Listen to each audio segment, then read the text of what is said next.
Selamat datang di channel Pemuja Malam. Jangan lupa like, share, and subscribe ya. Terima kasih.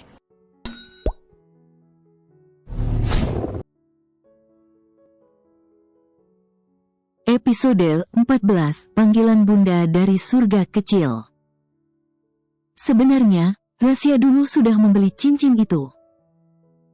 Namun karena Ana pergi ke luar negeri, ditambah dirinya terkena masalah, maka ia hanya bisa menyimpan benda kecil itu. Dan beberapa hari yang lalu, ia kembali mengembalikan cincin itu ke toko perhiasan. Ia kembali memesan dengan ukuran yang berbeda. Tentu saja, karena jari mereka sudah berbeda, karena itu sudah sangat lama. Dan ini, aku ingin kau memakaikan sendiri padaku. Bangunlah, agar aku bisa menepati janjiku dulu. Bisik Rasya di telinga Ana. Jangan, aku Ana, lepaskan, jangan. Gumam Ana begitu lirih masih dengan mata terpejam, namun dahinya penuh dengan keringat. Sementara Rasya yang tadinya hendak pergi keluar karena sudah di dalam lumayan lama, langkahnya langsung berbalik dan menghampiri Ana. Ana, hei bangun, Ana. Panggil Rasya dan Nekan menggenggam tangan Ana berusaha memberikan ketenangan. Gak mau, lepasin, jangan, sakit, gak mau. Jerit Ana semakin histeris namun matanya masih terpejam begitu erat. Rasya pun segera menekan tombol emergensi, dan tak berapa lama seorang dokter beserta perawatnya masuk. Diikuti oleh Tian dan juga Aldi yang tak kalah terkejutnya karena melihat dokter berlari menuju ruangan Ana. Jangan kak, hiks, jangan, Ana gak mau, papa, tuh. Suara Ana terhenti saat dokter memberikannya obat penenang, dan juga setelah papa Tian memeluk putrinya. Ini papa sayang, ini papa, jangan takut. Bisik Tian di telinga Ana. Anak saya kenapa dok? Tanya Tian menatap dokter. Sepertinya, putri Anda mengalami trauma yang sedikit berat. Kita tunggu sampai dia sadar. Untuk saat ini, biarkan dia istirahat dulu. Nanti bila dia bangun dan masih seperti itu, saya akan melakukan observasi lebih lanjut. Tutur dokter lalu ia segera pamit keluar. Aldi yang sejak tadi diam, kini ia mengepalkan tangannya dan menekan kuat. Dan tanpa berkata lagi, ia segera melenggang keluar meninggalkan ruangan Ana. Tujuannya saat ini adalah ruang rawat Leon. Tidak akan ada lagi persahabatan di antara mereka. Aldi sangat marah dan ia semakin marah saat melihat adiknya mengalami trauma seperti itu. Al. Panggil Rasya menyusul Aldi yang hendak membuka kamar Leon. Aku gak bisa Ras, aku gak bisa diam aja, Ana. Aku tahu kamu menyayangi Ana, tapi saat ini Leon masih koma. Kata Rasya dengan raut wajah datarnya. Yah, memang kini keadaan Leon memang sudah koma akibat perbuatan Rasya. Dan dari keluarga Leon juga sudah meminta maaf kepada Tian. Jangan tanya apakah Tian memaafkan, tentu saja tidak. Tidak ada kata maaf untuk orang yang berani menyentuh putrinya. Walau sebenarnya ia tahu bahwa keluarga Leon tulus meminta maaf, namun Tian memilih diam dan meninggalkan mereka begitu saja. Sementara Aldi dan Rasya juga diam menahan marah, tidak memaafkan namun juga tidak menolak. Leon, dia bajingan Ras.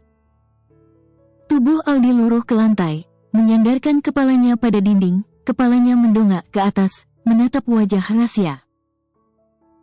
Kini ia sudah tidak bisa membendung air matanya lagi. Hatinya terlalu sakit, membayangkan Ana, adiknya yang ia sayangi sejak kecil, dilecehkan oleh sahabatnya sendiri. Ia merasa begitu gagal sebagai seorang kakak. Ia juga tidak bisa membayangkan bagaimana ketakutannya Ana saat berada hanya berdua dengan Leon saat itu. Tak berbeda jauh dari Aldi, sebenarnya Rasya juga ikut merasa sakit dan hancur melihat keadaan Ana saat itu. Ia melihat dengan jelas luka di tubuh Ana dan kondisi Ana yang begitu memprihatinkan karena sudah hampir telanjang. Harusnya kamu membunuh laki-laki itu kemarin. Kenapa cuma kamu buat koma, hah? Sentak Aldi meluapkan emosinya. Berulang kali ia menghela nafasnya berat, serta memukul lantai sebagai pelampiasan amarahnya. Dia itu dari kecil udah susah ras. Dia selalu sendiri, homeschooling bahkan tidak memiliki teman. Papa selalu menjaganya. Dia baru bisa merasakan kebebasan saat SMA hingga sekarang. Tapi kamu lihat sekarang, dia mendapatkan luka lagi. Mengapa Allah tidak adil padanya? Tidak cukupkan Allah mengambil Mama Kristi? Kenapa Allah juga memberikan cobaan pada Ana seperti ini? Gumam Aldi terus meracau, membuat dada Rasya semakin terasa sesak. Cepatlah bangun, An. Kami semua menyayangimu, menunggu kamu bisa ceria seperti biasa. Aku janji, setelah kamu bangun nanti, aku akan berusaha membuat kamu bahagia. Kamu bilang, kau harus membuka hati bukan? Aku sudah membukanya, dan hatiku semuanya milik kamu. Tapi aku mohon segeralah bangun dan kita bisa membuka lembaran baru sesuai keinginan kamu. Gumam Rasya dalam hati disertai dengan helaan nafas panjang. 1 minggu setelah kejadian mengerikan itu, kini Ana sudah mulai membuka matanya. Namun, meski ia sudah sadar dan membuka matanya, gadis itu tetap diam dan tak bereaksi apapun. Menurut dokter, Ana memang mengalami trauma pada psikisnya. Hal itu membuat gadis itu hanya bisa terdiam menatap lurus ke depan dengan tatapan kosong. Bahkan berulang kali dokter dan juga Tian dan Aldi berusaha untuk memanggil atau bertanya namun tidak ada tanggapan sama sekali. Hanya sesekali ia meneteskan air mata dan memeluk kedua kakinya di atas tempat tidur. Tak jarang juga, Ana menangis dan terisak dan itu harus membutuhkan dokter memberikan obat penenang baru ia akan diam dan istirahat. Selama 2 hari ini, Tian benar-benar dibuat nangis saat melihat keadaan putrinya yang jauh dari kata baik-baik saja. Luka di tubuh Ana sudah membaik, dia juga sudah bisa pulang. Tapi apa dok? Tanya Tian dan Aldi bersamaan. Dia membutuhkan psikiater. Saya khawatir bila dibiarkan maka traumanya akan semakin parah, dan ia tidak bisa kembali. Tutur dokter itu menghela nafasnya berat. Karena ini sudah bukan kali pertama atau kedua dokter menyarankan agar mereka memanggil psikiater, namun Tian tidak mau. Tapi anak saya tidak gila dok. Seru Tian pelan. Psikiater bukan hanya untuk orang yang terkena gangguan jiwa berat, namun juga ringan pak. Dan jadi menurut dokter, anak saya sudah termasuk gila? Seru Tian tak terima. Bukan seperti itu pak, tapi... Sudahlah dok, tak apa, biar saya yang akan berbicara pada papa saya. Ujar Aldi memotong ucapan dokter. Ia merasa kasihan pada dokter yang merasa bingung karena sulit menjelaskan kepada Tian yang selalu saja emosi. Baiklah, kalau begitu saya permisi dulu. Aldi hanya menganggukkan kepalanya, sementara Tian ia tidak menanggapi dan langsung menghampiri putrinya.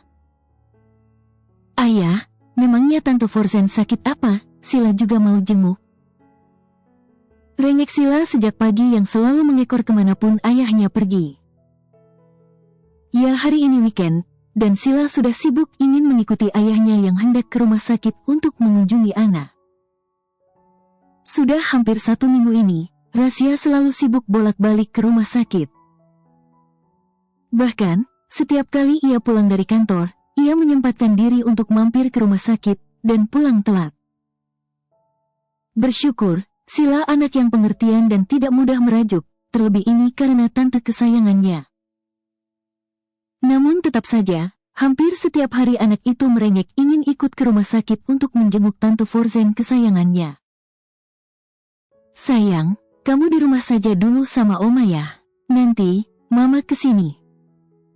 Kata Rasya, kini ia mendudukkan dirinya di lantai mensejajarkan tinggi dengan Sila. Gak mau, Mama gak usah kesini, kasihan dede bayinya. Sila mau ikut ayah saja, Sila kangen sama Tante Forzen. Ajak sajalah Ras, kasihan Sila dari kemarin ingin ketemu Ana. Siapa tahu, dengan kehadiran Sila, Ana bisa sedikit terhibur. Saut Oma Lili yang baru datang. Tapi Mah, ajak aja ayah. Kata Sila dengan yakin, Rasya tidak punya pilihan lain. Akhirnya ia mengalah dan membawa Sila ke rumah sakit. Ia berharap dengan kedatangan Sila bisa sedikit membantu pemulihan Ana. Setelah sampai di rumah sakit, Rasya dan Sila segera menuju ruang perawatan Ana. Keadaan masih sama, Ana masih terjaga dengan pandangan kosong, tidak menghiraukan siapapun yang memanggilnya apalagi bertanya padanya. Semua benar-benar kosong, datar dan seolah tak ada kehidupan apapun. Ana masih menikmati kesendiriannya. Tante, panggil Sila begitu lirih. Anak itu kini sudah duduk di samping Ana, tepatnya ikut naik ke atas tempat tidur. Ia terus menggenggam tangan Ana, mengusapnya dengan begitu lembut, bahkan sesekali ia mencium pipi dan tangan Ana. Tante gak kangen sama Sila ya? Tante cepet sembuh dong, Sila sedih lihat Tante begini. Tuturnya lagi, dan kini anak itu sudah mulai meneteskan air mata. Tante lihat deh, Sila nangis loh. Tante gak pengen gitu usapin air mata Sila, Tante gak sayang lagi ya sama Sila. Tante, kata guru Sila begini. Apapun musibah yang kamu hadapi, ikhlaskan maka Allah akan mengganti setiap air matamu dengan kebahagiaan. Itu kata guru Sila, jadi Tante harus bisa ikhlas ya, ada Sila, ada ayah, mama sama papa dan juga ada Opa Tian yang sayang sama Tante. Tapi, di antara mereka, sayangnya Sila paling gede, beneran. Sila mau sama Tante, ayo dong Tante, usapin air mata Sila. Airnya udah banyak hiks-hiks. Sila semakin terisak saat tidak mendapatkan respon dari Ana. Di dalam ruangan itu, kini hanya ada Ana dan juga Sila. Rasya pamit pergi keluar karena tadi mendengar Aldi dan Om Tian sedang menemui Leon di ruangannya karena dia baru sadar tadi pagi. Tante mau gak kalau Sila panggil Bunda? Sila mau Tante jadi Bunda Sila, ayo dong Tante Forzen. Ayo lihat Sila, jangan diam terus, Sila gak suka didiemin, nanti Sila makin nangis loh hiks-hiks. Satu kemajuan, Ana memiringkan wajahnya, kini menatap pada Sila yang masih menangis sesenggukan. Walaupun ekspresinya masih datar, namun tangan Ana sudah bisa digerakkan. Ia membalas genggaman tangan Sila namun sedikit erat, seolah ia merasa ketakutan. Tante. Pekik Sila pelan, satu senyum terbit di wajah Sila saat merasakan respon dari Tante Forzen. Jangan menangis. Desis Ana begitu lirih sambil menghapus air mata Sila, membuat Sila semakin merasa senang. Namun, kesenangan itu hanya sebentar, karena detik berikutnya Sila melihat bahwa Ana kembali terisak dengan nafas naik turun dan memburu. Panik, Sila berusaha memeluk Ana, namun tubuh Ana semakin bergetar hebat. Lepas, lepas. Teriak Ana berusaha melepaskan Sila dari pelukannya, namun Sila masih tetap memeluk Ana sambil menangis. Papa, ayah. Teriak Sila disertai isak tangis, beruntung tepat saat Sila berteriak, Aldi dan Rasya hendak masuk. Dengan segera, Rasya langsung berlari dan menghampiri berangkar Ana. Aldi langsung mengambil Sila dari pelukan Ana. Sementara Rasya langsung mendekap tubuh Ana dan menekan tombol emergensi untuk memanggil dokter. Syut, tenanglah, aku di sini. Bisik Rasya di telinga Ana. Lepasin, lepas, jangan sakiti aku, namaku Ana, aku Ana. Iya Ana, sudah, dengerin aku, kamu lihat, ini aku, Rasya. Kata Rasya dengan tegas sambil mencangkup kedua pipi Ana yang masih berlelehan air mata. Kak Rasya. Rasia mengangguk saat Ana berhasil menyebut namanya walau sangat lirih. Lalu ia kembali merengkuh tubuh Ana dengan sangat erat. Ana takut, dia jahat, Ana takut hiks. Gumamnya terus meracau, dan Rasia hanya bisa memeluk dan mengusap-usap kepala dan punggung Ana. Iya, dia jahat, dan dia akan mendapatkan balasan setimpal, jangan pikirkan lagi, ada aku di sini.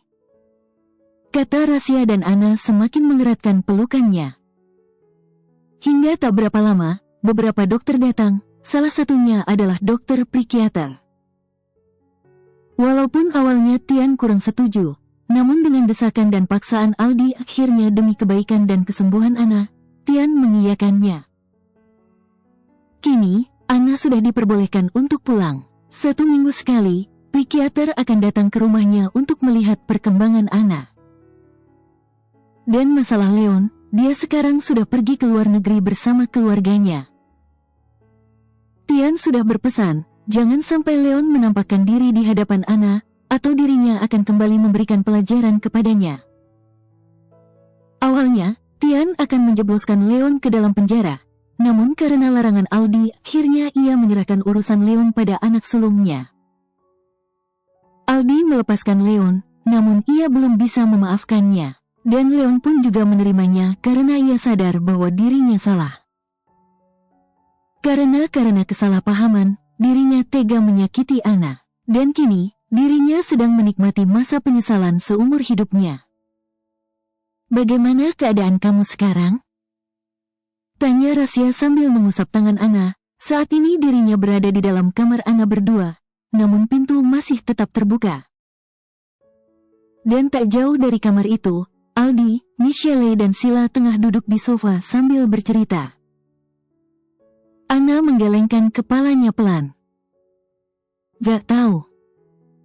Kok gak tahu, masih sakit? Tanya Rasia menyentuh leher Ana yang sudah tidak memakai perban. Lukanya sudah cukup kering, namun masih berbekas dan mungkin masih akan terasa sedikit nyeri. Gak tahu. Jawab lagi-lagi begitu lirih, matanya sejak tadi masih berputar menatap sekeliling. Ia seperti kurang percaya bahwa kini dirinya sudah berada di dalam kamarnya sendiri. Ana, hei, apa yang kamu cari Hem? Gak tahu.